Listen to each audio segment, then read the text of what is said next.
ale ja som celý život mal nejaký cieľ. Hej. Ja som mal cieľ, taký podvedomý možno, že vypadnú nejakým spôsobom z domu. To znamená, ja som chcel robiť buď kuchára alebo čašníka na veľké lode. Na Širavu, hej? Sme nefungovali nikdy, že bola výstroj, ktorú sme si my kupovali, proste na to peniaze neboli. To znamená, ja som dostal všetko od klubu, tá výstroj bola častokrát tak rozbitá, že... Ale ja som sa do tej brány postavil, ja som nemal strach, ja som proste išiel do toho, lebo ma to baví, lebo to chcem. Nechodilo sa hrať hokej preto, aby chcem si zarobiť milióny, lebo sa veľakrát aj nevedelo, koľko tí hokejisti zarábajú, ale sa chodilo za to hrať hokej, lebo ja chcem byť najlepší hokejista na svete. Ja mám od mala taký problém s uznávaním autoritu. Mne nie je autorita niekto, že je. U mňa sa autorita získava. Nedávno som riešil, že jedného fagana, lebo sa zautočí na môjho syna a došla jeho mama, že nechaj, on je z takého prostredia, vieš, to nemôžeme hovoriť, že a čo teraz? Prostredie neurčuje tým, kým budeš v budúcnosti. Ty sa rozhodneš, kým budeš v budúcnosti. Cipana. Cipana. Cipana.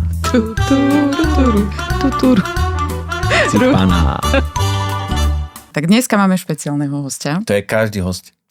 No áno, to poviem aj keď budeme natáčať ďalší podcast, aj ten ďalší, chápeš? Takže tu budeme mať univerzálny úvod. No daj. David sa volá náš nový host. Ahoj, David. Čaute. A David je tu preto, že je obyčajný, s neobyčajným príbehom, ako každý iný človek. Bežný, neobyčajný. Sme sa dohodli, že nebudeme hovoriť obyčajný. Chápem. Ale príbeh môže byť neobyčajný. To áno. Dobre. No. Davida poznám, nemôžem povedať koľko rokov, bo to bude blbé. Už bude vidieť, aký sme starí. Na tebe, na mne nie. Áno. Poznáme sa zo študentských čias, z toho krásneho východňarského mesta. Boli sme spolužiaci v jednej triede na gymnáziu. OK, tak to už sú že dekady. Joj, no. A to, čo by som možno povedala na začiatok, že David v triede nebol úplne že nápadný, ale boli sme v takej parádnej triede, ja to ešte uvediem. Hej, Chceš povedať, že bol nenápadný? Bol nenápadný, ale poviem ti za chvíľu prečo, ale my sme boli taká super trieda. Pre tých, čo by chceli o mne vedieť viac, a o Davidovi tiež boli sme v triede matika, fyzika, odbor. Hej? Ja. To, že David, to je v poriadku, ale ja, chápeš. A bolo nás 7 dievčat a 21 chlapcov. Takže chápeš, bolo ich tam dosť. A v rámci tých dosť bol relatívne nenápadný. Až tak veľmi nenápadný, že ho volali kamoši, môžem povedať? Jasné, že to je, patrí to ku každému človeku. Volali ho Steblo. A keď mu hoci kto iný ako jeho kamoši povedali Steblo, tak to bolo, ty toho tak nemôžeš volať. A iba ho mohli volať kamoši, s ktorými hral hokej. OK. Takže ty si aj hokej hral, hej? Že ty si hokejista. Okay. No dobre, ale pôjdeme od začiatku, lebo my sme sa s Davidom stretli tak po rokoch v Bratislave na káve, vieš, ak to? Východňari. A trochu sme sa porozprávali, hovorím si, Cipana. To ten David, čo taký bol nenápadný, malý, chudý, ho nebolo vidno a pred tabuľou veľmi nevynikal. Ani za tabuľou. A že proste, jak sa ten život poskladal tak, že si myslím, že je dobrý hosť. OK. Kto je David? Kto je David? Ďakujeme. Ďalšia otázka. Výnimočný človek, ako každý jeden, s obyčajným príbehom, Počkaj. s obyčajným životom. Neobyčajný, povedz. Áno, neobyčajný. Nezaujíma nás úplne, že čo robíš, hoci aj to je celkom zaujímavé. To, čo by som chcela sa ťa opýtať, alebo ak teda nám o tom chceš povedať, je, že odkiaľ si vyšiel? Z Kaziši. Tak po našom, z Kaziši. Z Michalovec. No, to je predpoklad úspechu, nie? Presne tak. No. Tak, mama celý život poštová doručovateľka, oco celé detstvo, druhú väčšinu nezamestnaný alkoholik. OK. Tým by som začal. Hej. Detstvo bolo, aké bolo. Keď vyrastá detsko v nejakom prostredí, tak to bere ako automatiku. Nepozná iné veci, nepozná nič, proste vyrastá. Do toho prišiel nejakým spôsobom šport, hokej, záľuba. Ja som po rokoch nad tým rozmýšľal, či to bolo vlastne práve kvôli tomu, že utek z domu alebo niečo také, ale proste našli sme si aj s bratom nejaký ten cieľ, na ktorý sme sa chceli zamerať. Hej. Toto bol náš život. Možno tie domáce hádky a tie všetko to, čo bolo okolo toho, tak to sme nejak odburávali preč a zamerávali sme sa práve na ten šport. Vlastne časom sme hrali hokejbal, futbal. Vlastne do dneska hráme aj brat, hráme ešte hokejbal. A ako sa hokejista dostal na Gimpel? Ako nič. Jak každý jeden. Vlastne ja už som na Ale my základnej... sme nemali také, jak vy v Prešove gymnáziu. My sme mali také ozajstné, chápeš? Také ozajstné. No. Kde sa aj učiť trebalo, hej? Tak to jak. Ja. Celé to vlastne išlo s tým, že vlastne už zo základnej školy ja som bol nejaký na základnej trojkár, hej, nejakým Že vlastne spôsobom. akože ideálny ako Škola študent. hrou, hej, od základnej školy po strednú a tak ďalej, škola hrou. A ja som mal svoje vysnívané, že chcem ísť kuchár čašník. Ja do dneska varím, mňa to baví, takže nemám s tým problém. A vtedy otec proste prišiel s tým, že bác a proste pôjdeš na GPHčko, na gymnázium. Tam nebola diskusia. A som povedal, že nie, ja pôjdem práve tam, kde chcem. Ja. Takže bolo buď skončíš s hokejom, alebo pôjdeš na Gimpel. Takže začali prípravy na príjmačky a na to všetko. Tvrdé, matika, slovenčina. A skončil som na Gimpli, v strede na Matfis. A jak si sa pripravoval? Chodil si na doučko? Chodil, otcov brat skončil jadrovú fyziku v Prahe. OK. Na Karlovke, takže vlastne on robil riaditeľa výpočtov v Michalovskej nemocnici, takže popri robote ja som sa s ním chodil rozprávať o matike, niečo sme rátali, potom o fyzike sme sa niečo rozprávali a takéto veci a to proste mi veľa dávalo, hej, nejakým spôsobom, že ťa to posúva, proste stačí, keď s niekým diskutuješ o nejakých veciach, len inak ti to povysvetľuje, inak ti dá vycúcať ti presne to podstatné, čo potrebuješ a keď je inteligentný človek nejakým spôsobom, tak to dokáže spracovať. Ľudia chodia väčšinou na Gimpel, pretože chcú ísť na výšku a ty si išiel na Gimpel, pretože si chcel hrať hokej. Áno. Dáva to zmysel. Áno. Na druhej strane ten Gimpel ma formoval nejakým spôsobom ako kolektív, tak učiteľa, takto prostredie. Neviem, či by ma formovala aj práve tá hotelovka, to celé, ale ja som celý život mal nejaký cieľ. Ja som mal cieľ taký podvedomý možno, že vypadnú nejakým spôsobom z domu. To znamená, ja som chcel robiť buď kuchára alebo čašníka na veľké lode. OK. Bez strandy. OK, no na Širavu, hej? Áno. Na tie cruisers, alebo neviem, jak sa to volá, proste tam chodiť. To bol nejaký sen chlapca v 7. ročníku základnej školy. To už si vtedy vedel o lodiach? Hej. Ja som chcel vedieť, že som chcel, už vtedy som chcel robiť, lebo mňa to baví, komunikovať s ľuďmi, mňa bavilo varenie, aj keď som to mal veľa nevaril, lebo na to nebol čas, ale zaujímal som sa o to nejakým spôsobom a vedel som, že toto bude možno nejaká cesta preč, cesta von, cesta niečo iné robiť, hej. Ale popri tom samozrejme stále... Z toho domu, nie? Z toho nie veľmi komfortného prostredia. Neviem, lebo môže byť, že podvedome sa to nejakým spôsobom ťahalo s tým práve, že... A jak sa to spája s hokejom? No máš dve línie, buď bude jedna, buď bude druhá, hej. No to znamená, chápem, ale ten šport stále ti ostáva iba do nejakého veku. Hej. Nikdy nejde. Na druhej strane ja už v tom mladom veku, už potom dorastie aj v tej juniorke, ty nerozmýšľaš, alebo ja som nerozmýšľal spôsobom, že pôjdem hrať niekde vonku, keď jasne prichádzali tie NHL Power Week, kde som pozrel, lebo ja som chytal brankár, jak sa stavajú do tej brány, čo robia a tak ďalej. Takže bola jedna línia ten šport a druhá bola proste potenciálne zamestnanie.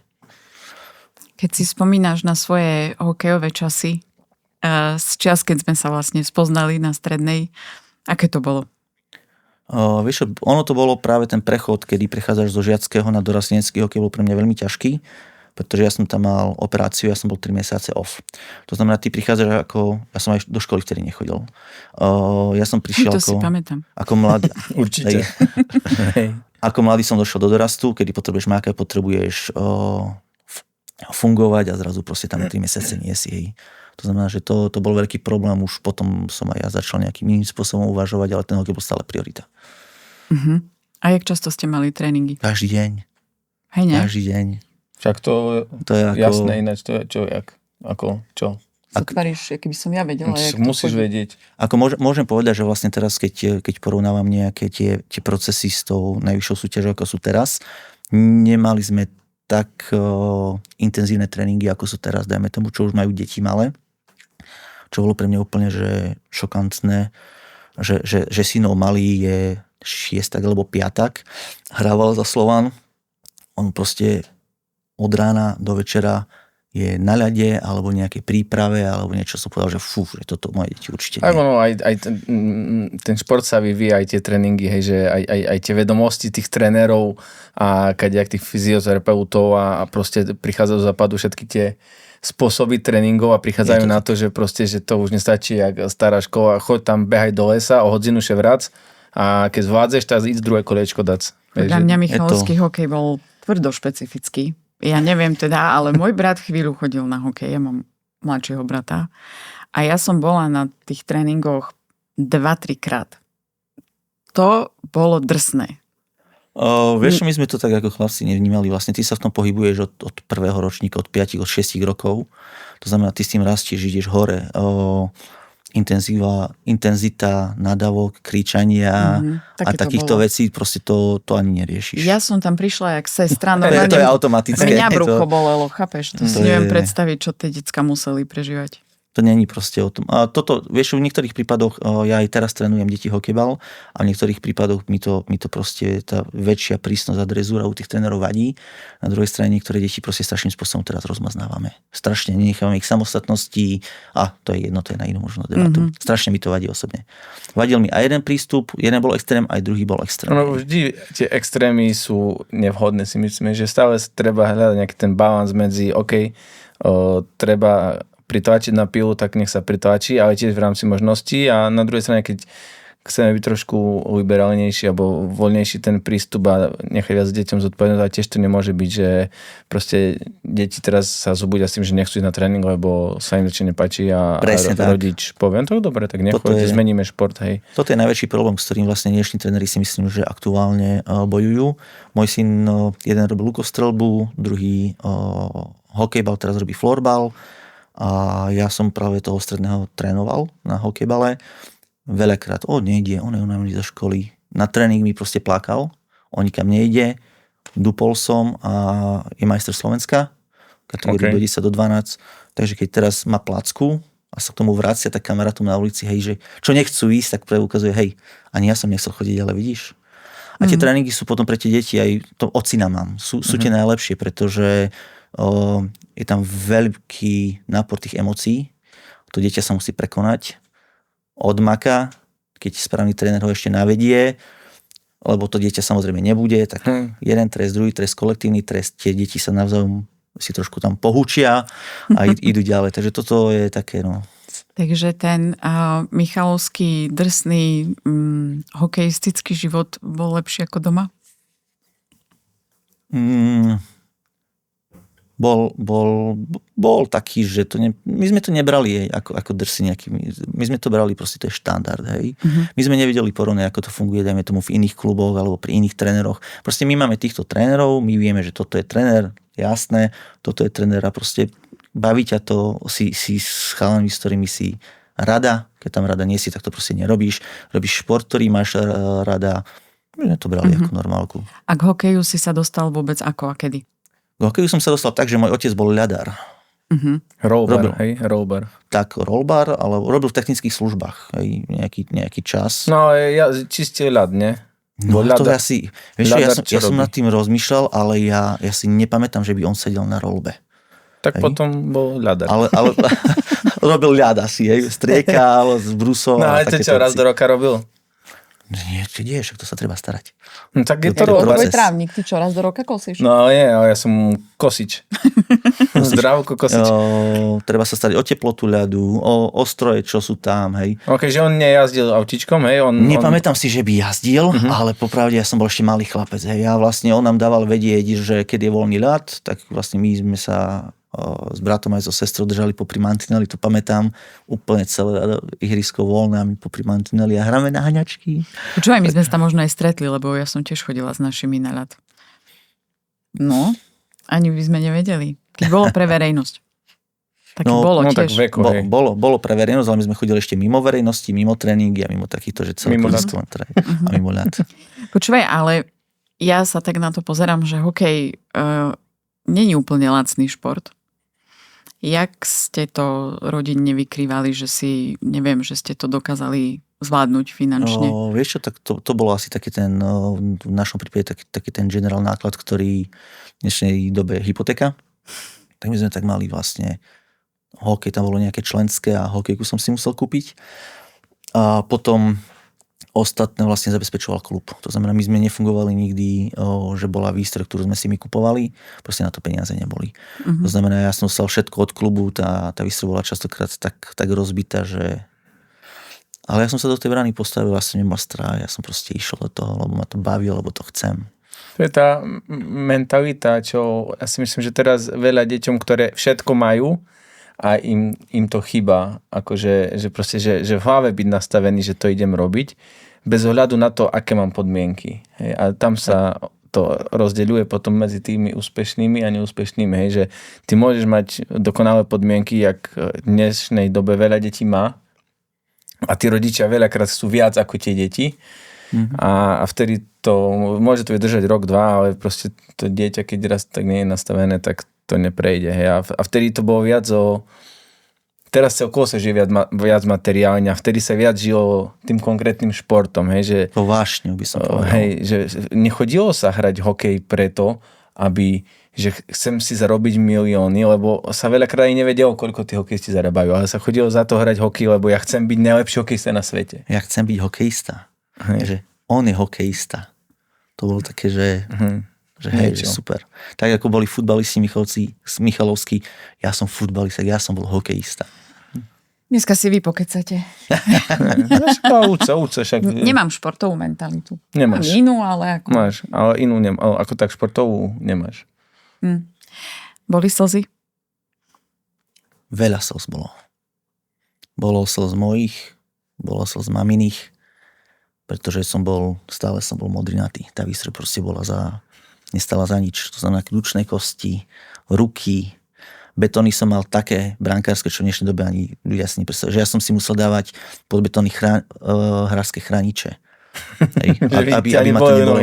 Takže ja som plakal, lebo ma to bolelo, mama plakala, lebo proste vidí, jak plačem ja, mi natierala rany. A už pôjdem. Ja zajtra idem naspäť. Cipana. Víš, to je srdce víťaza a športovca. Tak to je. Dokedy si hral? Do 21. Ja som prešiel juniorkou, dorastom, Ačkou. So skvelou partiou sme zachraňovali Michalovský hokej, aby nejaký bol. Zadarmo sme lietali po rôznych, len aby Michalovský hokej nezanikol.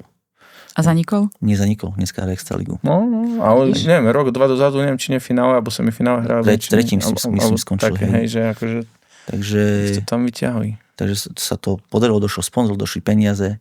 A ja som vlastne končil iba preto, lebo vlastne som mal 21 rokov a som povedal, že ja nemôžem hrávať zadarmo. Ja sa musím zaradiť do tej spoločnosti. Ja nechcem mať, aby moje deti mali detstvo, že čakáme, kým mama má výplatu, aby sme si podelili horálku. To si zažil ty? Obrazne tak do extrému to dané, ale povedzme, že hej. A pritom ako dieťa ti mu nič nechýbalo. Stále všetko bolo o nás postarané. Hej. Ale sú to niekedy spôsoby tých extrém. Ja som povedal, že OK, niečo som videl, niečo som zažil a chcem, aby toto mali aj moje deti, alebo to chcem niekde posunúť inde. A teraz bola otázka, dajú mi Michalovce ako mesto tú príležitosť. Ja osobne som Michalovce tú príležitosť nevidel. Nevidel som ja osobne, že to mesto, tá mentalita, to všetko ma dokáže posunúť, tak idem preč. A ostatní chalani z partie? Niektorí ostali v Michalovciach, niektorí sú mimo. A končili plus minus ako ty, či končili skôr? Menila sa tam tá partia? Ja som hral najdlhšie. Z môjho ročníka ja som hral. Tak ja som bol brankár, mal som výhodu a nevýhodu. Takže. Jakú výhodu, jakú nevýhodu? Výhodu, že brankára treba stále. OK. A nevýhodu, že treba jedného brankára, netreba ich viac. Hráčov treba viac, brankárov nie. Takže z jednej strany je to výhoda, z druhej je to nevýhoda. Závisí od pohľadu. Ale z môjho ročníka, tak ja som hral najdlhšie. A teraz vlastne chodia po rôznych partičkách. No a z Michalovec išiel potom už do Bratislavy. No a z Michalovec, ja som vlastne v Michalovciach. Môžeme prejsť, nie? Do produktívneho života. Počkaj. Nie? Hej, ale keď si bol... Moja otázka je, lebo my sme sa vlastne naposledy, tak nie úplne naposledy, ale na dlhý čas naposledy videli na maturitách. Vašich? No. Ty si ktorý deň maturoval, pamätáš? Útorok ráno. Dobre, ja štvrtok. Tak my si také veci pamätáme. Takže tam niekde sme sa plus minus na konci školského roka videli. Ja som potom samozrejme odchádzala. A ty si zostal v Michalovciach. A ja som zostal po maturách v Michalovciach. A teraz A čo výška? Čo po maturách ešte? No čo po maturách? No po mature som si dal A tak ešte hokej bol, nie? Bol oddych a júl, august som práve už začal umývať riad v Labužníku. Michalovskom. Labužník, to nevieš, čo je, ne?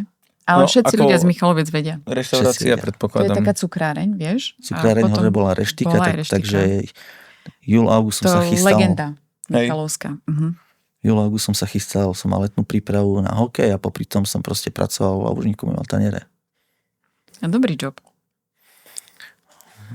Nejak sa začať musí. Pozri, počúvaj, To si myslím, že teraz už asi nie, ale niekoľko rokov dozadu 80% Slovákov, čo išli do zahraničia, išli umývať riady alebo upratovať. No nie, ja som išla umývať vecka.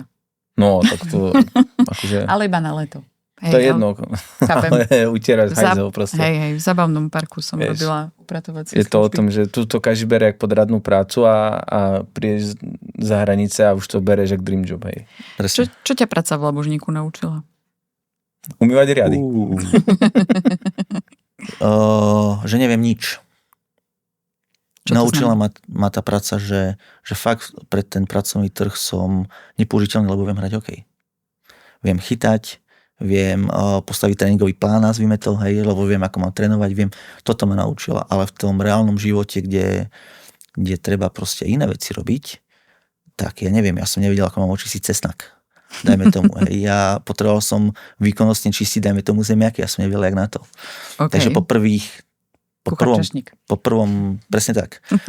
No áno, lebo je iné, keď si strúľkáš doma zo pár zemiačkov, a keď Nevedel, potrebuješ že je reštiku vyriešiť, hej, je to je, výkonnostné čistenie zemiakov. teraz už je to easy, hej. To je takzvané VČZ, hej. To čo? Výkonnostné čistenie zemiakov. Áno. Takže také to bolo. Stál som 12 hodín na nohách, že vlastne prvýkrát, keď som došiel po prvej smene domov, tak som spal tak, že som mal čelo na kolenách. Myslím, že som bol rozťahaný ako brankár, tak také som mal krče v nohách. To bolo proste úplne čo iné.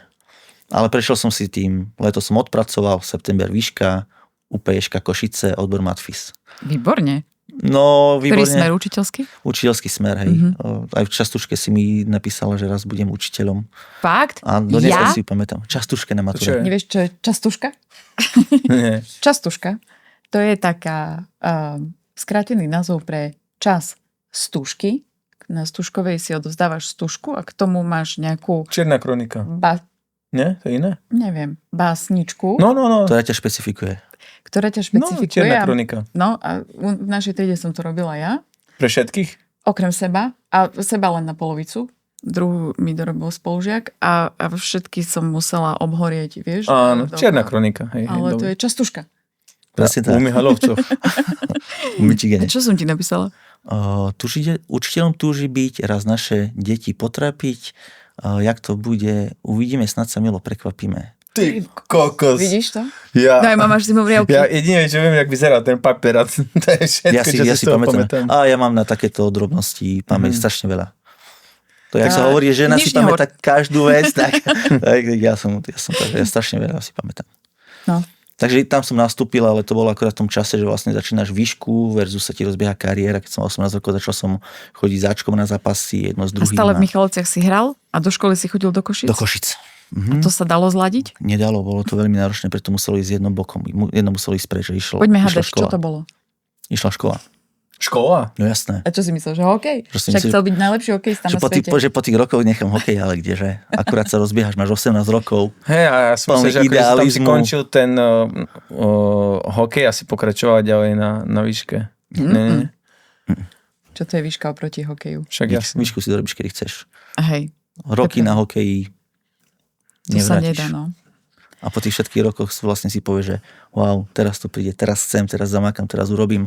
Ale to bolo to presne takéto obdobie, kedy si z domu, žiadna kontrola, žiadne nič, si na internáte, pendluješ Košice, Michalovce, Denne?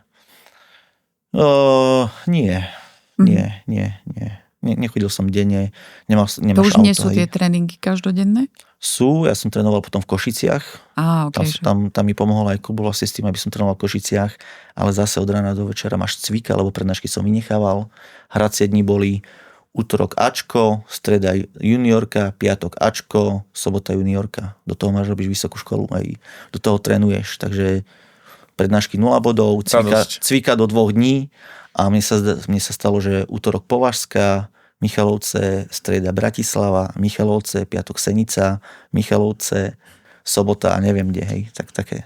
A to, keď sme boli mladí, to dalo zvládnuť. Ale vieš, ty si to bral, že takto je koniec. Vôbec nerieši, jasné. Proste, vieš, takto je a si obetoval x rokov kvôli tomu, aby presne toto si zažil. Toto chceš. No a jak dlho si vydržal na tej výške? Po pol roku som odišiel preč. A čo si robil potom? No, potom som sa vrátil do Labožníku a zase som umýval taniere. No to už si vedeli, jak na to. Už som vedel, jak na to. VČZ. Už mal za sebou. Hej. Potom som robil strikom, mal počítačovú herňu v Michalovciach, tak tam som robil správcu siete. Asi 2 roky. No a medzičasom frajerka vtedejšia vlastne odišla na výšku do Bratislavy. Na Mlynoch bývala, takže ja som bol 2 týždne som bol v Michalovce, 2 týždne som bol tu. A ešte si stále hral? A ešte som stále hral. A kedy prišiel ten moment, že si povedal dosť? Plus minus február 2003, 21 rokov som mal, kedy som bol za riaditeľom klubu a som hovoril teda ako ďalej, lebo potrebujem nejakú zmluvu, potrebujem zarábať peniaze, na čo mi skonštatoval, vieš, není z čoho. Ja som povedal, ja zadarmo už nemôžem hrať. Ja sa musím v živote niekde posunúť. Zobral som celú výstroj, došiel som domov, do dneska pamätám, ako mama čistila zemiaky, otec gauči sedel. Výkonnostne či iba tak? Rekreačne, že to už bolo doma. Položil som výstroj a oco sa pýta, že no čo? A hovorím, no skončil som sezónu. A ja hovorím, nie, už sa tam nevrátim. A oco, že mama iba nožík hodila do takého hrnca, ktorý tam mala, išla do izby, tam išla plakať, že vlastne zo dňa na deň všetko padlo. A nechal som to tak. Ale vedel som, že musím sa posunúť. Nemôžem proste to nechať len tak. Ako si sa cítil? No ako teraz, čo ti poviem, 6 rokov som nebol na ľade. Potom vôbec, na korčuliach ani nič. Lebo ja keď som skončil, ja som hral hádzanú, a ja keď som skončil, tak mne ani tak veľmi nechýbal, som zistil, že mi nechýba ten samotný šport ako tá šatňa. Že mne toto oveľa viac, aj teraz keď mám také myšlienky hádzanárske ešte naspäť, tak je to, že kvôli tej šatni by ma to ťahalo ešte sa vytrápiť viac ako kvôli to. Ako samozrejme aj tá hádzana, ten šport, všetko a tie emócie, ale tá šatňa je pre mňa taká, čo mi najviac chýba z toho celého. Vieš čo, ja som s týmto nemal problém, pretože my popri hokeji sme hrávali, sme boli a sme stále skvelá partia na hokejbale. Vlastne ja som začal, keď ja som mal 15, to znamená 21 už som mal niečo odohraté a ten kolektív, tá šatňa ako taká, nazvime to stále ostávalo. Pretože my sme hrali po východnom Slovensku, potom som hral extraligu hokejbalovú s bratom a rôzne turnaje. To znamená, ten kolektív, do dneska funguje ten kolektív. Hej. My sme po 40-ke a my stále niečo hrávame. Kamaráti hrajú ešte Slovenskú extraligu, ja už som povedal, že to už nie. To je pre mladšie ročníky, ale raz ročne sa stretávame na nejakom takom turnaji a stále to hrávame. Chýba ti ľad? Nie. To bolo jaké ostré, rozhodné. Nie. Na ľade som bol potom po 6 rokoch. Do dneska pamätám v Ružinove na verejnom korčľovaní.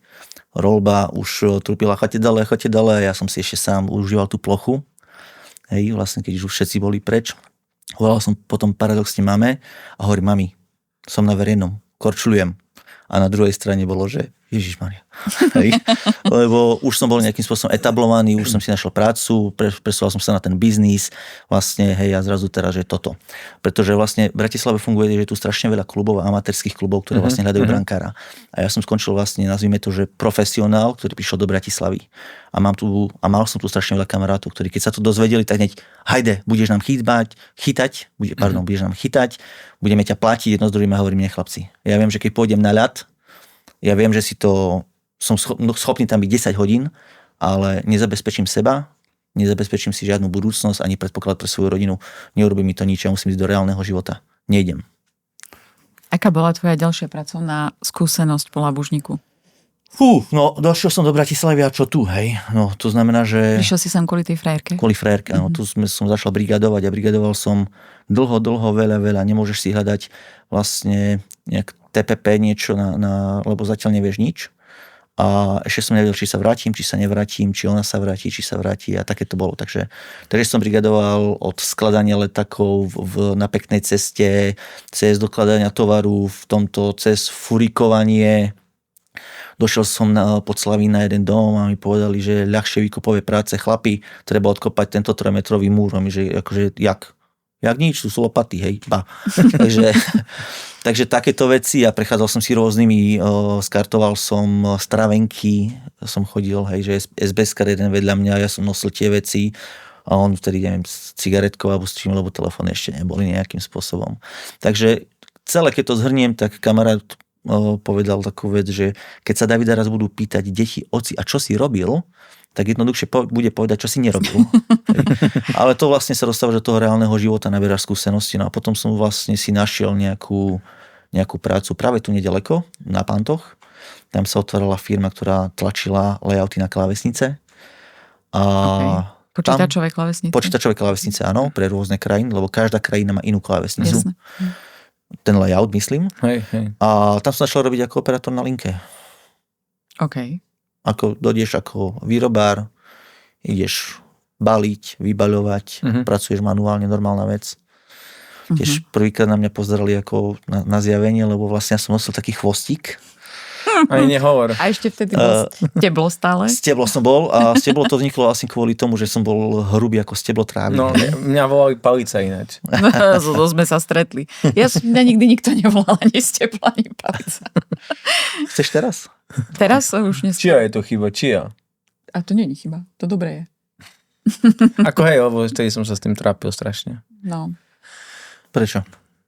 No, lebo ja som nechcel byť palica. Chcel byť veľký chlop. Ale nebol som, ale proste aj keď teraz tak nad tým rozmýšľam, že komu, aké sme dávali prezývky a s tým bol OK, neviem prečo som sa tak hneval na palicu.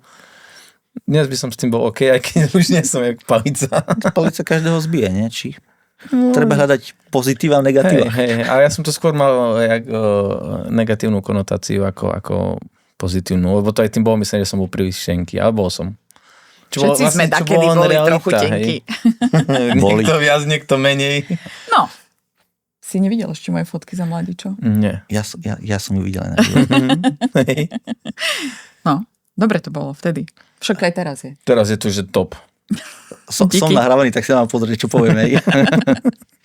A keď si nás budú pozerať spolužiaci, odpadnú všetci. Nikto by nikdy v živote nepovedal, že my dvaja budeme sedieť v nejakom štúdiu za mikrofónmi oproti sebe, chápeš? Ja sa na to hrozne teším. Pozdravujem Moniku. Dáme to, pozdieľame to do skupiny. Dobre, máte skupinu? Hej, máme. Si vy 4. B. S drevenými na tie dosky kamenné si vytesávate. Áno. Na WhatsAppe, na ozajsku máme. Nepočkaj, na Messengeri asi. Tak kde? Naspäť. Bratislava. Takže prvé si bol operátor výroby, ne? Či operátor klávesnic? Operátor, hneď som na to išiel na kvalitu. Po 2 týždňoch som začal niečo riadiť drobné. Po ďalšom mesiaci som riadil linku. Takže to malo rýchly kariérny štart. Bola obrovská výhoda, že vlastne som trafil japonskú firmu, ktorá bola nová a chcela pracovať s tými ľuďmi, ktorá tu je, hej. Paradoxne personálna bola Michalovčanka. Hej, takže nevedeli sme o sebe, nejaká známa tvár suseda. Sice o rokov staršia, ale to je different story. Different story, different day, different podcast. Áno. Takže vlastne išiel som v rámci firmy kariérnym rebríčkom hore dosť rýchlo. Tam som sa učil procesy, ako fungujú vlastne výrobné, kompletne všetko. To znamená vedúci linky, vedúci zmeny, vedúci kvality, kvalitár na linke. Bol som súčasťou New Product Introduction, nové produkty som zavádzal, nákup som proste riešil, prechádzal som každý zhruba rok, podľa toho, ako bolo potrebné. No a potom v rámci firmy bolo iné oddelenie, iná divízia, výroba elektromotorov. Ja mám odmala taký problém s uznávaním autority. U mňa nie je autorita niekto, že je. U mňa sa autorita získava. To znamená, či to bol problém vysoká škola, či to bol problém škola stredná. To by vedela tu kolegynka veľa rozprávať takých prírodných do kariky. Ale ja som bola prirodzená autorita pre teba, nie? Áno. Pre bojade som sa dostal. Áno, my sme sa vnímali. Rešpektovali sme sa v pohode. Tak. Ona má svoj životný priestor. Hej. A mali sme aj také nejaké krátke obdobia, keď sme sa aj intenzívnejšie kamušili. A ja som na to zabudla, ale David mi to minule pripomenul. Hej. Máš svoju traumu? Nie. Ja nemám práve traumy z týchto vecí. A z nej už vôbec neviem, vieš. Ja som zlaté dievča. Hej. Aj vždy som bola. Hej. Vieš, na nej ma najviac prekvapuje, ako sa v rokoch vyvinula. Chápeš? Lebo na strane to bolo pre mňa baba, s ktorou si vlastne viac menej ja nemám čo povedať. A už teraz? Teraz už sme sa niekoľkokrát stretli, ja si myslím, že každé naše ďalšie stretnutie bude o tom, že kto koho akým spôsobom dokáže prekvapiť. Hej, Pretože sa vyvíja v čase, v priestore a ten život vlastne ťa zoceluje, mení ti názory, mení ti rôzne veci. Tak ako dajme tomu v určitých veciach by som na tej strednej škole povedal, že to je jasné. tak aj ona, ale je to obojstranné. Ježiš, ja by som od Davida, môžem to povedať, Jasné. neobrala ani bicykel sa tak hovorí, či jak vôbec, akože, vieš, nebol to študijný typ ako ja. Ja z nej mám takú story, som jej to minule pripomenul, keď som mi niečo stretol. No akože škola hrov, ja som stále bol škola hrov, hej. Naučil si sa, a čo sme sa mali naučiť? No, ja sa neviem učiť tú hlúposti, čo v živote nepoužijem. Fakt, do dneska mi to ostalo. Ale trebalo mať domácu úlohu z niečoho, z angličtiny, a Lucia bola fakt dobrá v angličtine. A hovorím, že Lucia, prosím ťa, dáš mi opísať tú domácu úlohu? A Lucia sa na to tak pozrela z vrchu a povedala, ja nebudem podporovať tvoju lenivosť. Hej. Akože to mi celkom pasuje. Na strednej škole, tak akože... Ale povedz aj B. Ja som sa zasmial, odišiel som preč. A ktoré B? B tam nie je.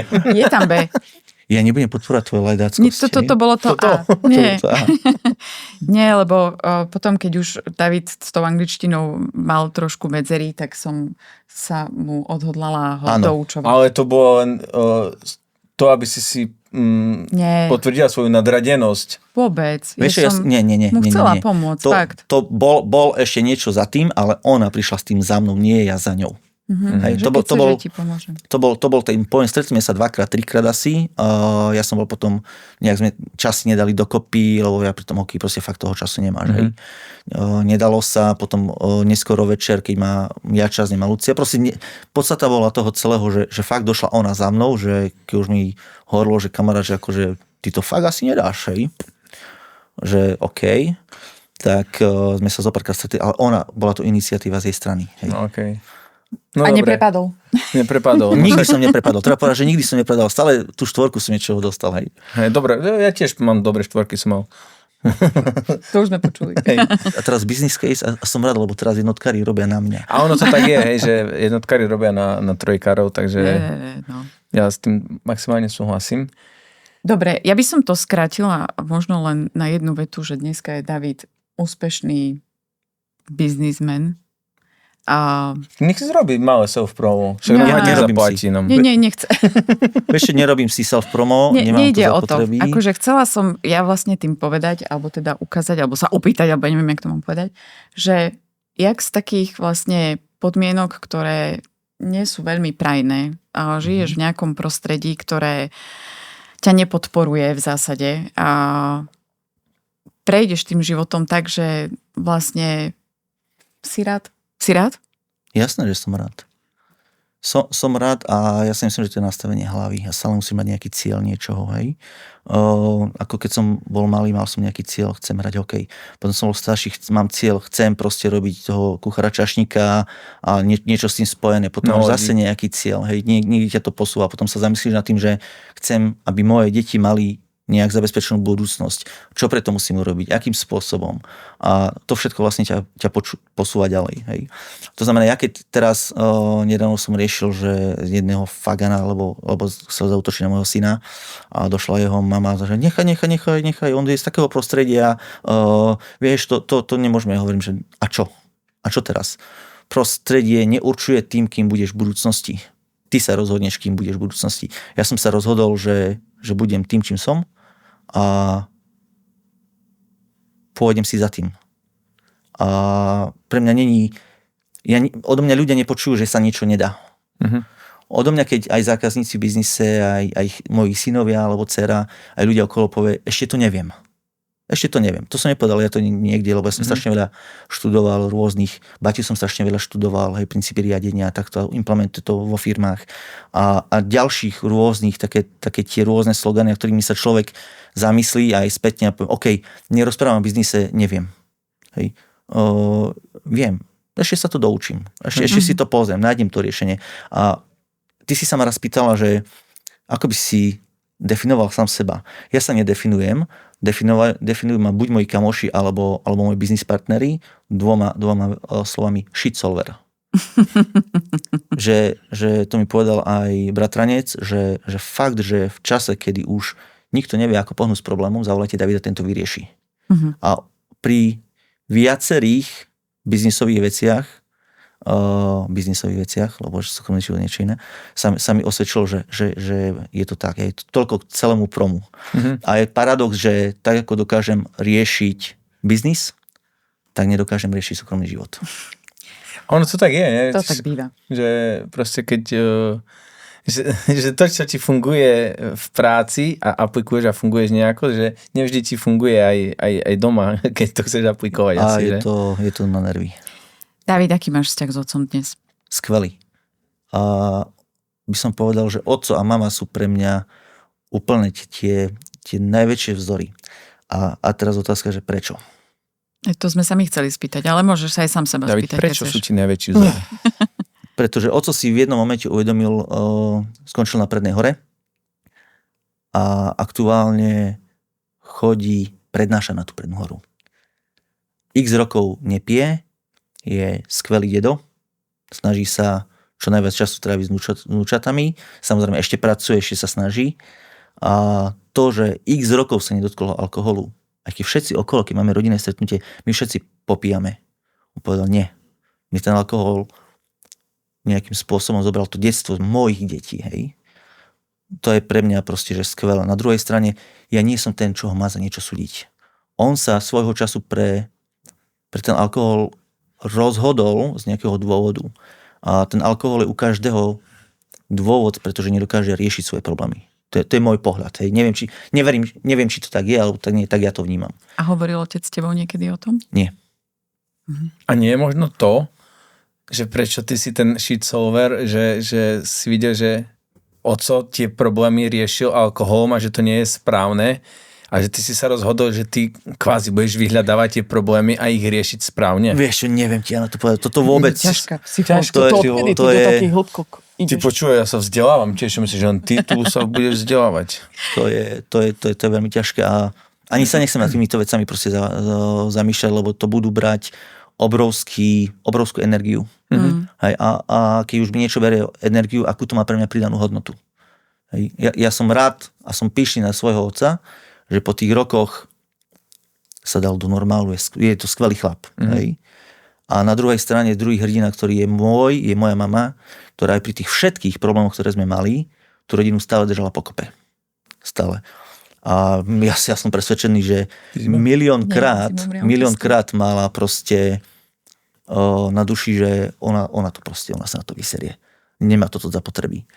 Ale dodnes spolu žijú. Neviem povedať, či majú šťastné manželstvo, alebo nie, alebo majú tolerantné manželstvo, ale nic chýža bez kríža, hej. Ale čo definuje šťastné manželstvo? Je to rozhodnutie dvoch ľudí, ktorí sa rozhodnú, že to nevzdajú. Hej. A toto je pre mňa nejakým spôsobom aj taký ten vzor, ako by to mohlo a malo fungovať. Hej. No, základ je sa nevzdať, hej, že zo všetkých strán aj teraz zase budem mudrovať. Aj, Bože. Ale Držme si klobúky. Že sa hovorí, že teraz tí mladí, keď sa zoberú, že strašne proste pri prvých problémoch, prvé čo je riešenie sa rozviesť, hej, že strašne sa to tak bagatelizuje, hej, ja si myslím, že Hej, ale to je iná téma. Ja na to chcem nadviazať, hej, že proste, že ona tiež možno mohla sa 1000-krát mala dôvod sa rozviesť a si povedať, že kurník šopanie, že proste pre niečo sme sa dali dokopy a on tak nás hocičo nerozdelí, nie? Tane? Tane? David, chodíš po hrane celý život nejak. Aspoň takto som navnímala. Bol si na hrane života a smrti? Niekedy? Bol. No, bol som po ťažkej autohavárii. Aha. Kedy sme šli ja, manželka, syn ročný a pes a medzi Liptovským a Popradom sme havarovali. Čo sa stalo? Nejakým spôsobom nezvládla manželka riadenie. Čo sa tebe stalo? Začali sme sa točiť a bol som 40 minút, som bol off. Ja som sedel vzadu, nepripútaný. Mal som nohu zo zadu vlastne popri sedadle šoféra. Mne sa v prvom rade prisnilo, že budeme havarovať, že daj tú nohu preč. A ja som tú nohu dal preč. To auto bolo takto totálne rozbité, že keby som tam tú nohu nechal, tak dneska tú nohu nemám. I jak sa ti to prisnilo? Ja neviem. Mne sa to prisnilo, že budeme havarovať. Ty si driemal v tom aute? Ja som spal vzadu. Vlastne posledné, pamätám si, že sme stali na Donovaloch, tam som hovoril, že vymením ťa, že nie, že všetko v poriadku, že OK. A potom si pamätám, že som zaspal po Donovaloch a zobudil som sa a videl som už iba hasiča s veľkou bradou a prilbu. Keby som videl toho človeka, poviem, to je on. A nepamätám si to, ale viem, že dodneska viem, že sa mi snívalo, daj tú nohu preč, budete havarovať. A snívalo sa mi, vlastne vidím veľký rám, biele svetlo a iba taká postava, že tvoj čas ešte neprišiel. Ale potom hasič. Prestrih. To je ten tunel, čo ty si nevidel. Čo? To je ten tunel, čo ty si ho nevidel. Keď ti rozrezali bruch. Aha. No nevidel som ho. Nie. Takže tak. Ako dlho si sa liečil po tej operácii? No to je... Aký si mal akože zranenie? To je, ja neviem, to je taká zvláštnosť toho celého a nad tým som sa aj zamýšľal, že vlastne ja som bol 40 minút bezvedomý. Mal som jazyk prekusnutý, krčnú chrbticu som mal podvrtnutú, hlavu som mal porozbijanú nejakým spôsobom. A ja keď som sa prebral, tak som už sa že OK, kde mám deti, kde mám ženu, čo je s nimi, ako je. Ja som vybehol z toho auta, ako by mi nič nebolo. Proste neviem, či adrenálne alebo čo. Po svojich. Žiadne také, že niekto ma berie. Kde mám dieťa, kde mám ženu, čo sa s nimi deje. A ešte manželka mi rozprávala, že 40 minút dookola som sa pýtal, že čo sa stalo. Havarovali sme. Kto šoferoval? Ja som šoferovala. Čo je Davidkovi? To je najstarší syn. Je v poriadku. Čo sa stalo? A som išiel dookola. No a potom vlastne ona chytila nejakým spôsobom šok alebo niečo. Tak ja som dokonca ani nešiel s sanitkou, ale išiel som so synom a s manželkou, aby som ju uklidňoval. Ale bol si potom hospitalizovaný? Bol som niekto hospitalizovaný, ale tie zranenia boli paradoxne pri tom celom. Tam bolo toľko okolností, tých zhod a náhod, že to bolo až neskutočné. Že až to asi nie sú náhody, ne? Až si človek povie, že toto fakt. Vlastne, čo sa nám stalo v 130-ke, manželka držala volant, mne si vzadu, ona robila toto. Hej, chytila, či ide klíma. Keď sa vrátila, cesta sa jemne klopí a išla rovno. Chytili nás z vodidla, ona sa nevedela od nich dostať, takže zošľapla plyn a roztočila volant. Takže my sme dali 2 otočky cez diaľnicu v plnej rýchlosti, narazili sme 2 otočky naspäť, narazili sme a 1,5 otočky do stredu cesty a skončili sme v strede. Náhoda prvá, neprevrátilo nás, pretože tam jemne je sklon do vrchu. Keď sme boli na rovnej ceste, okamžite nás točíme. Za nami auta, keď videl šofér, čo sa deje, to dneska neviem, kto to je, ktorý okamžite išiel do stredu diaľnice a hodil diaľkové blikačky, hej. Vlastne mali sme Opel Astru, niekto spomínal policia, že tá je nižšie položená. Takisto nás nepustilo, aby sme sa točili, hej, lebo to bol proste hardcore.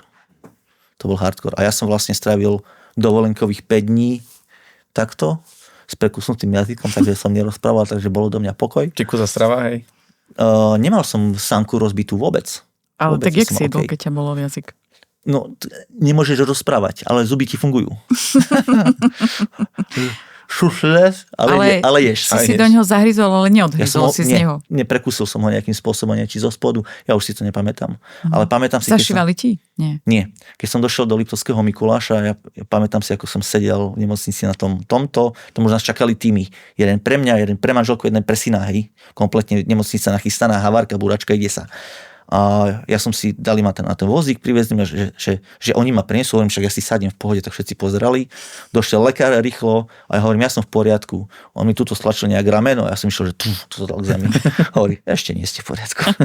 Všetko prekontroloval, no a potom došiel policajt, výsluchy, hej, normálne veci.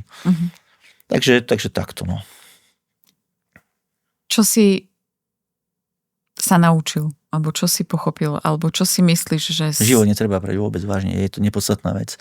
Vôbec netreba riešiť nejaké hlúposti a zbytočnosti. Netreba si riešiť absolútne svoje ega. Vôbec. Toto je niečo, čo ja používam aj v súkromí, čo používam aj v biznise. Hádaj sa. OK, na to nepotrebuješ mňa.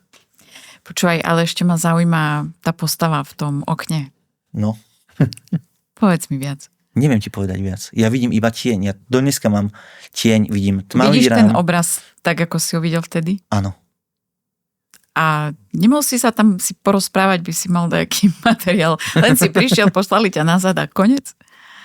Možno bolo, ja neviem. Aha, ja si viac nepamätám. Za 40 minút, že by ma tak rýchlo poslali. Nie, ja si myslím, že tam bol výsluch, diskusia. Ja neviem, kto to bol, neviem jak. Peťo. Keď sa tak spätne na to pozeráš, lebo však to už je čo skoro 20 rokov, 18, také niečo, nie? Plus, minus. To už máš také veľkosti, no? Hej. Tak my sme rovesníci, nie? Tak ako, chápeš? Ty už taký starý. Ja viem, že nevyzerám ako... Nevyzeráš tak, jak ľudská. Tak dobre. A to je medzi nami 2 dní rozdiel. Hej, ste úplne tak. A ja som starší. keď sa pozeráš spätne na to dneska napríklad, keď si na tú udalosť spomenieš, alebo vracia sa ti to nejako do života? Hovoríš si, že aha, že ešte, neviem, mám tu nejakú úlohu, alebo... Jasne, toto je vec, že vlastne keď som riešil aj nejaké partnerské problémy a partnerské vzťahy, je, že máš fungujúci biznis, ktorý dokáže fungovať bez teba nejakým spôsobom.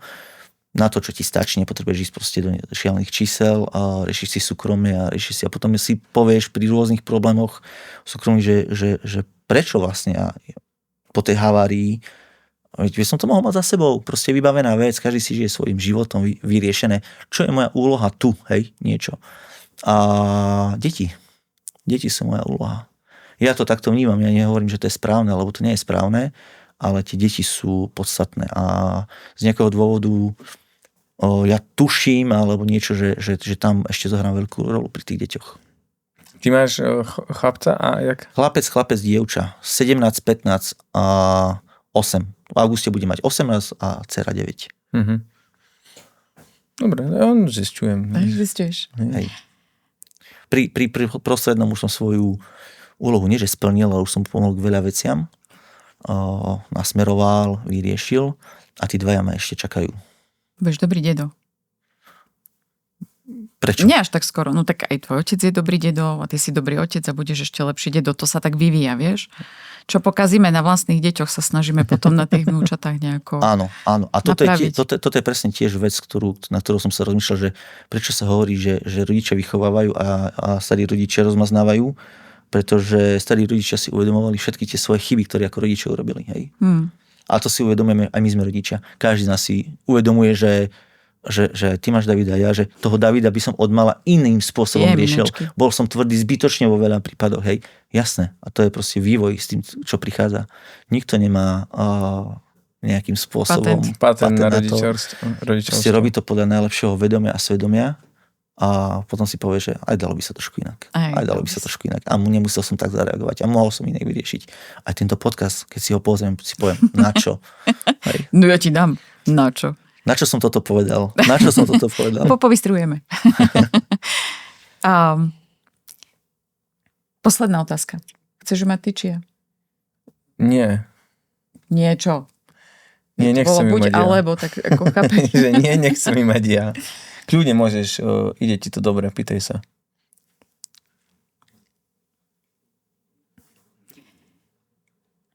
Na čo si v živote najviac hrdý a nesmie byť odpoveď, že deti? Lebo to sme všetci rodičia hrdí na svoje deti, alebo teda je to jednoduchá odpoveď, ale že ak by si sám seba mal za niečo pochváliť, alebo proste si dať tú value, či hodnotu, aby si sám seba ocenil, že čo je to, čo si môžeš potľapkať sám sebe po pleci a povedať si, David, fakt dobrá robota. Ja nebudem hovoriť, že som hrdý na deti, pretože každý dáva klišé, že je hrdý na deti, ale ja poviem, že som hrdý na deti. A hneď vysvetlím aj kvôli čomu, pretože vedia používať 3 základné slovíčka. To je to, čo v dnešnej dobe im dokážu dať rodičia. Ďakujem, prosím, prepač. Mňa strašne hreje na srdci, keď prídem teraz nedávno do obchodu s mojou 8-ročnou dcerou a ona povie, dobrý deň, ja ju nemusím upozorňovať. Hej, niekto jej niečo dá, ona povie, ďakujem. Toto mám aj pri najstaršom, aj pri prostrednom, aj pri najmenšom. Toto je proste v dnešnej dobe najlepšia vec. My ako rodičia sa sťažujeme, koľko času trávia deti na telefónoch. Ja som hrdý na to, že syn, dcéra, ďalší syn chodia vonku s kamarátmi. Chodia vonku, trávia tam čas. A čo? My im to prostredie dávame. Toto je pre mňa najdôležitejšia vec. Akože dobre, vychovávame, je to dobré. Za čo si sám na seba hrdý? Čo si ty sám, keby si ty bol ako keby, neviem, imaginárne svojím otcom, za čo by si pochválil Davida? Za to, že všetko, čo v živote mám, som si vybudoval a vybojoval vlastnou silou. Nezlomila ma žiadna prekážka. A každá jedna z tých prekážok ma iba posunula ďalej. Ja už k tomu, že myslíš si, že je to vďaka tomu, aké si mali náročné detstvo, alebo myslíš si, že ty si tak vnútorne bol nastavený bez ohľadu na to, aké si mali detstvo? V tom detstve som pochopil, že nikto za mňa nič neurobí v živote. A čo si ja sám nevybojujem, to nebude mať. Ďakujem. Počkaj, ale trošku máš aj šťastie. To bez šťastia nejde. Ja mám toľko šťastia v živote, že to je... Ale to šťastie je podľa mňa, že ty musíš stále nejak naproti. Hej, ale to je toto, čo sa vraví, vieš, že odvážnym šťastím. Že ty keď proste chceš a ideš v ústrety s otvorenou mysľou a s tým, že tak sa to dá a že chceš, tak ono ti to príde naspäť. Ja ti poviem, že paradoxne v tej mojej kariére, keby som robieval to, čo sa odo mňa očakáva, tak som teraz niekde od 9 do 5, hej, a robím. Všetky pravidlá som rušil, ktoré mi nevyhovovali. Trošku do biznisu. Dokonca riadil som logistiku v nadnárodnej spoločnosti, kde došlo pre mňa šéfka personálneho a pýtala sa, kto čo robí v mojom týme. Ja som povedal, on nám povedal, to je mimo všetkých štandardov našich. Hovorím, tak sme tie štandardy. Tak to vymysleli tak, že sme v nejakom preliminary móde, hej, na fixnutie problémov. Ja som povedal, nie, tak toto bude, kým to budeme, tak toto bude. A som sa postavil proti všetkým pravidlám. Robil som v service company, kde mi povedali, že my sme UK company a vlastne tie pravidlá budeme implementovať všade. Hovorím, nie, my sme iné spoločenstvo, iná kultúra. Všetky pravidlá som búral na každej porade, to je mimo štandardov spoločnosti. Hovorím, tak sme tie štandardy na nás a vy si ich implementujte. A som vybudoval z toho firmu fungujúcu. Ale toto je úplne iný David, jak bol na strednej. Sľubujem. Toto nie je s tebou, hej? Nie, to nie je s tebou, to už veľký chlop. To už je trs. Hej. A ešte jednu poslednú vec, ktorú musím povedať, lebo vlastne, keby som to nespomenul, tak by asi neviem, či bolo dobré, alebo zle, to je jedno. Povedz, že k tomu šťastiu, k tomu postupu potrebuješ, dajme tomu šťastie. Ja som mal niekoľko šťastných krokov, ktoré mňa do toho dostali. Poprvé si vo firme, ktorá začína. To znamená, nemá nižší manažment, stredný manažment. No, s kým chce pracovať? No, chce pracovať s tými ľuďmi, čo tomu rozumejú. Prvé šťastie. Vypadne ti kolegyňa, ktorá proste sa poháda so šéfom. Šéf je zúfalý. Koho zoberieme? No niekto, komu to ide hlava s číslami. Kto? David vie čísla. Vieš čísla? Hej. Bác, hej. Potom sa ti stane, že máme tú divíziu, ktorá je v mínuse, a za pol roka ju zatvárame. Koho tam dáme? Dajme Toňa. Dáme Davida. Hej, a ja som prišiel so svojím tímom po 3 mesiacoch so zelenými číslami. Aktuálne tá firma funguje v Košiciach, robí 100 miliónové obraty. A tu mala byť pred 20 rokmi zatvorená. Hej. A my sme to vybudovali. Nie ja, my. Takže toto sú presne tie šťastia, ktoré sú. Moja kolegyňa z Michaloviec, manželka, ktorá nakoniec bola, takisto vyberala nejakého šéfa, miesto mňa nechala mi, dajme tomu, mesiac alebo 2 mesiace priestor, aby som ukázal, že proste zvládnem riadenie ja. Hej. To sú všetko také tie veci, ktoré ide malá skladačka, ktorá ti urobí celý obraz. In the end of the day, ja som si to musel odmakať. Ja som robil 16 hodín denne, 6 dní v týždni. A nedeľu som prespal. Hej, a to je presne to, z čoho ja mám zimomriavky a čo sa mi hrozne páči, vieš, že máš taký proste chuť žiť, vôľu a ísť dopredu, nevzdať sa, neposrať sa z toho a neriešiť kto čo. A ono ti to potom vlastne príde. No, to je... Mňa nezaujímajú názory ľudí na mňa, hej. To hej, nie. A ono to tak má byť práve, že lebo by ťa aj nemali, lebo však vieš, tí ľudia majú problém rozmýšľať aj nad tým, že čo si o nich ďalší ľudia myslia. Že to väčšinou tí ľudia sa s tým trápia, ktorí potrebujú vytvárať si na každého názor, že toto tak a toto je správne, nie je správne. Prečo to tak robia? Tak, hej? A tebe, keď to je jedno, tak jedna vec, že máš ľahšiu, prázdnejšiu hlavu, akože sa týka takých starostí, a ti to je úplne jedno, že kto si čo druhý pomyslí a zrobi si to tak, ako je to podľa teba najlepšie a správne, že nemusíš plniť v vozovkách sny iných alebo predstavy iných. Hej, a možno aj preto sa vieš ďalej posunúť, lebo to robíš podľa seba, nie podľa toho, jak by niekto iný chcel. Pre mňa je zázračné to, že z prostredia, z ktorého si vyšiel, vychádzajú mnohí iní ľudia. Tvoje prostredie rodinné nie je nejak veľmi odlišné od mnohých iných rodín, ktoré sa takto trápia. Štandardne zle.